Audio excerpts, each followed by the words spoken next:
জুমার দিনে যে ব্যক্তি সকাল সকাল গোসল করে, বলেন আমার সাথে, জুমার দিন যে ব্যক্তি সকাল সকাল গোসল করে, আলোচনা তো খালি শুনলেই হবে না, মনেও রাখতে হবে। এই জন্য আমার সাথে বললে মনে থাকবে ইনশাআল্লাহ।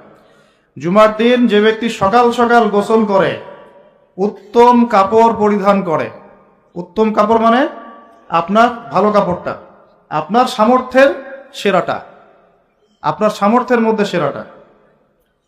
এরপরে সুগন্ধি ব্যবহার করে। আতর সুগন্ধি আছে তো বাসায়? যার ঘরে আতর নাই তার ঘরে তো কিছুই নাই। যে সুগন্ধি ভালোবাসে না সে তো নবী সাল্লাল্লাহু আলাইহি ওয়াসাল্লামের সুন্নতের উপর আমল করলো না। আল্লাহর নবী সাল্লাল্লাহু আলাইহি ওয়াসাল্লাম বলছিলেন, এই দুনিয়াতে যা কিছু আছে, পুরা দুনিয়াতে, তার মধ্যে আমার তিনটা জিনিস পছন্দ। কয়টা ভাই?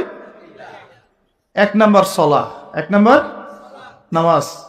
এটা আমার চোখের শীতলতা। নামাজে দাঁড়ালে আমার হৃদয় শান্ত হয়, চোখ ঠান্ডা হয়ে যায়।